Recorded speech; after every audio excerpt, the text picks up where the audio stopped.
Okay, let's talk about PDA. PDA is basically patent Ductus Arteriosus.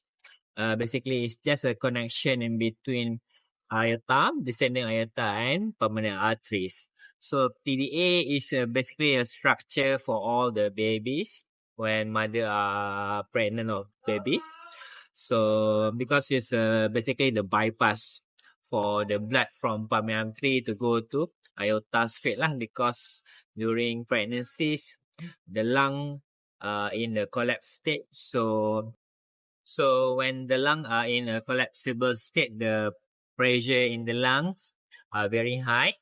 So the right side pressure in the right heart is higher compared to the left side. So when that pressure is higher, so there will be right to left shunt at the PDA level and PFO level. So this PFO and PDA is basically very important structure. If the PDA close prematurely during pregnancy, so that can cause problem to the babies lah. It will cause the right side to be hypertrophy, and then when baby are born, this can cause pulmonary hypertension lah. So we call it PPHN, persistent pulmonary hypertension of newborn. All right. So if the baby are born, so the PDA will close within 1 week. 1 week lah. Some PDA close functionally within first day, but it don't close anatomically. The anatomical closure will take about 1 week. Okay. So most of the PDA, even though they don't close, the murmur will not be there, but functionally it's still open, then you will hear the murmur lah within 1 day or 2 days. Alright. Who are at risk for PDA not to close is basically the premature babies. The babies that are born less than 37 weeks, they are at higher risk of PDA not closing. So if PDA not closing in the babies who are premature, so we can try to close it with paracetamol or ibuprofen. So these are basically NSAIDs, and paracetamol is antipyretics and analgesics, which can basically help the PDA to be closed in premature babies. Alright, so it's about 50 to 60% will close with that medical therapy alone. Alright, so but if the baby are term, and then the PDA remain unclosed after 1 month, 2 months, so it's a bit unlikely for PDA to close. It may remain the same size throughout, or it may increase, or it may become smaller over time. However, by 6 months, 7 months, 8 months, 9 months old, the PDA are still not closing, so we can try to close it with device basically. Okay. PDA, let's talk about the clinical features. Alright, so PDA clinically, if you examine them, if the large PDA, what you will hear is continuous murmur. Where do you hear the murmur is basically a left upper sternal or pulmonary area. So the murmur will be continuous stationary murmur. This continuous stationary murmur is probably easier to hear when the PDA is large and when the baby is in a relaxed state, not tachycardic. If the patient is tachycardic, the murmur will be just continuous murmur, and then it's a bit difficult to hear as well. Okay, and then what about the smaller PDA? Smaller PDA can be heard as well, but the murmur, it won't be continuous. It can be just injection systolic murmur. Alright, so in the large PDA, they are usually hemodynamically significant, where it causes left to right shunt, and then it will cause volume overload over time. So left to right shunt, basically the bloods will flow from aorta to pulmonary artery and goes to the lung. So it will cause the lung to be flooded with extra fluid, so it can cause heart failure. And that volume also return back to the left atrium and left ventricle, causing extra volume. Over time, it stretch the ventricle wall and atrial wall. So over time, it will cause left atrium and left ventricle to be dilated. Alright, this will cause the failure symptoms. So as you know, the failure symptoms in babies, usually they come with sweating, poor weight gain, interrupted feeding, poor feeding, and recurrent infection as well. Some may also can cough because of lung to be flooded. Alright. So other clinical features of PDA also include what pulse pressure, where you see the difference between systolic and diastolic more than 60s in pediatrics patient, and then you can feel the pulse to be bounding as well. Alright. Okay, those are basically the clinical features for patent Ductus arteriosus. So how do you treat PDA? Medically, you can treat the heart failure symptoms. So the anti-failures that you use, usually your diuretics. Firstly is the furosemide. Always the first choice diuretics if there is no contraindication. On top of it, you can add on the spironolactone. These two are basically very good combination because spironolactone is a potassium sparing diuretics, whilst furosemide is basically have side effect of hypokalemia. Alright. And then spironolactone is not very strong diuretics, so the main diuresis job will be handed to furosemide.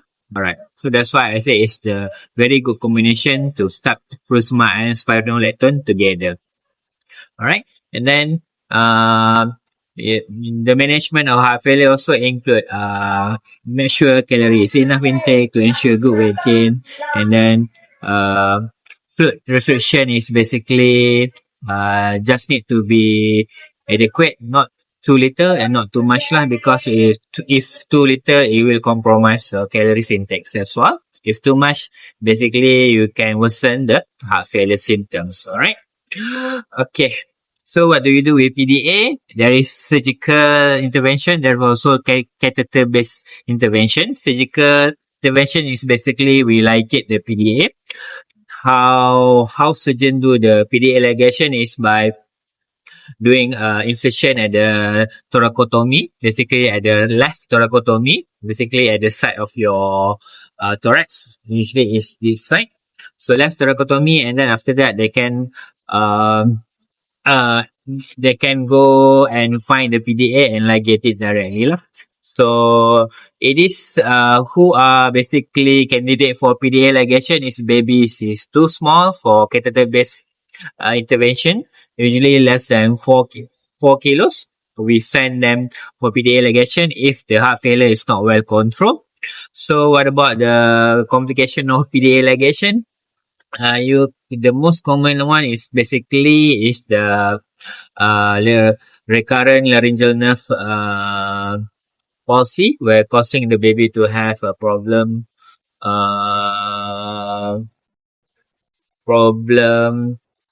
they will have hoarseness of voice and some problem with choking and feeding as well. Okay. And then the other complication also include the surgeon may ligate pulmonary arteries or aorta if they are mistaken need to be PDA because when a large PDA, the size almost can be the same size as pulmonary artery and aorta as well. The other less common complication that include the chylothorax or pneumothorax as well. And then I think that's about the thing the common complication that can happen that I have seen before. Alright. Next, what about the catheter-based intervention? Catheter-based intervention for PDA is basically we putting a PDA device closure where we insert through the femoral artery and assess it and do the chest X-ray. Not really X-ray, so we do the we call it II, and then see the wire and the device live, and then we can basically based on the X-rays, and then you can leave the PDA device inside. Okay, here are basically the example of how we put the PDA device. Okay, you can watch the video after this. Alright. Who are the candidate that we can send for PDA device closure is at least 5 kilos of body weight, and then the size of PDA is not too large. If too large, then sometimes the device is we are unable to put because the device has certain criteria according to the weight. If the PDA is too big, we send them for PDA ligation. Okay.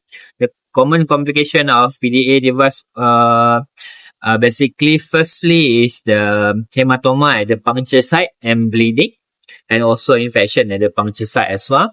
And then also can cause vessel perforation lah, because because we put in the wires sometimes can basically poke the vessel and cause puncture and cause bleeding lah. Alright. And then next, if related to the catheter itself, the catheter also can migrate, can embolize to either located during the insertion or after the insertion. So it's very important to confirm the size and put the correct size, because we put too small, the device can embolize.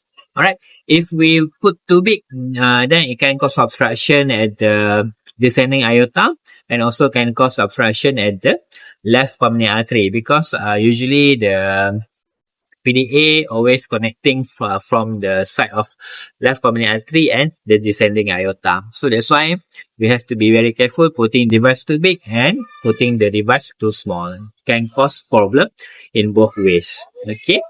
And then one more complication that may happen is that sometimes there is residual PDA post device insertion. If there is residual PDA, it may cause hemolysis of the red blood cell, because the PDA device is basically metal, and when there is residual PDA, it can cause microscopic hemolysis or macroscopic hemolysis. Microscopic, you can see by sending the FBC. Sometimes the HB also may drop. You can send the urine analysis as well, where you can see the RBCs in the microscopic examination. Alright.